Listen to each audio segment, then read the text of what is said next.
Good morning, everyone, and welcome to Tuesday morning. It's Stephen Whiteside here from the Uptrend.com.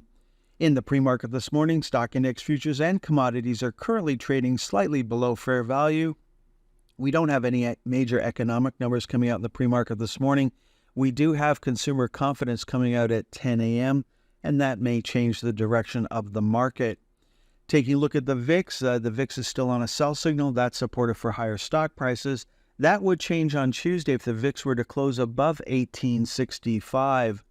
Looking at the currency market, the U.S. dollar index made a new low yesterday before closing slightly higher on the day. Certainly didn't close above the previous day's high.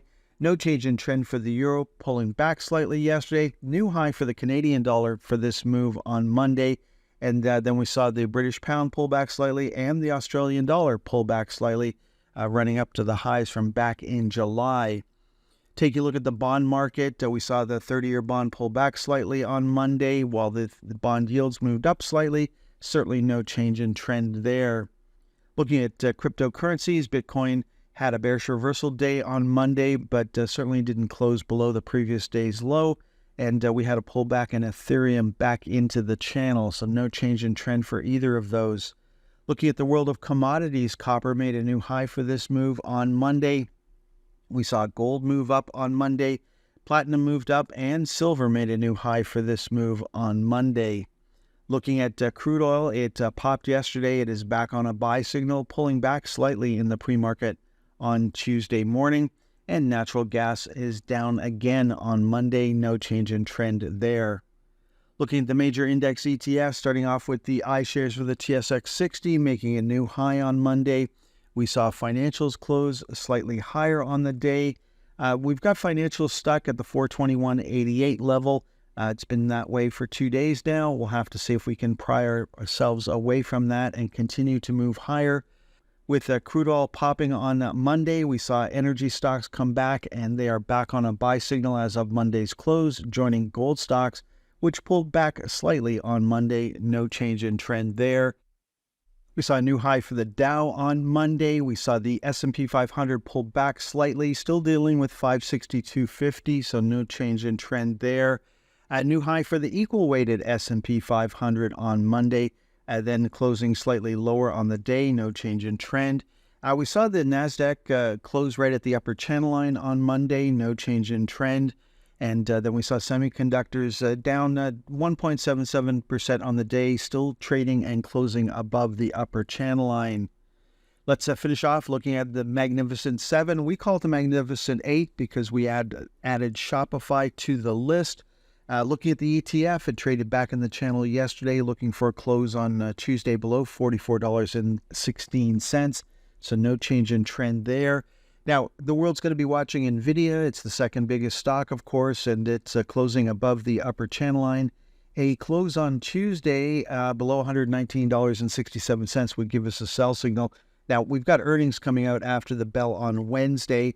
We're trying to hold 125 here. If you look 2 lines up, that takes us up to 150, and we are certainly projecting that. We've had a couple of early warning signals that haven't amounted to anything so far. And so far, the market has ignored those as we try to hold the 125 level.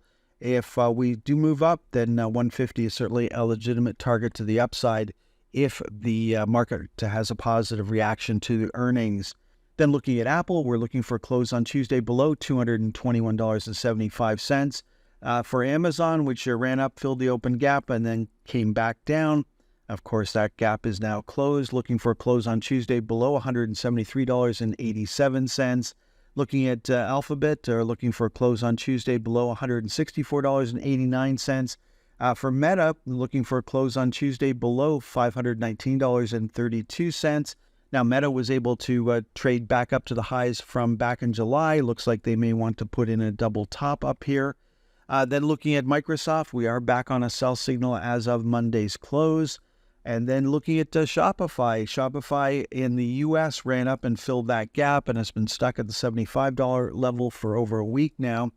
Now, Shopify is a unique situation. It is a Canadian stock, but it is more heavily traded in the U.S. than it is in Canada. And so it's in the driver's seat when you compare the listings in New York or Toronto. You can see the average volume for Shopify in the U.S. is nearly 10 million shares a day. When we look at Shopify trading on the TSX, it has not filled that open gap yet. It got over $100, but hasn't been able to run up and fill the open gap. And the average volume in Canadian dollars is 2.79 million. So you can see that the U.S. market is certainly in the driver's seat when it comes to this individual stock. Last up this morning, looking at Tesla. Tesla trading in the channel yesterday, looking for a close on Tuesday below $209.81 to give us a sell signal. Now, we're currently on a buy signal, but the pros are not in control. And so there's not a lot of interest in Tesla at the present time, even though we are on a buy signal. Okay, folks, that's all I wanted to cover in this morning's presentation. Thanks for watching. If you find this video useful, please consider sharing it, liking it, and of course, you should be subscribed to our channel so you can get notifications anytime we post a new video. Thank you very much. Next time you'll hear my voice is on Wednesday morning.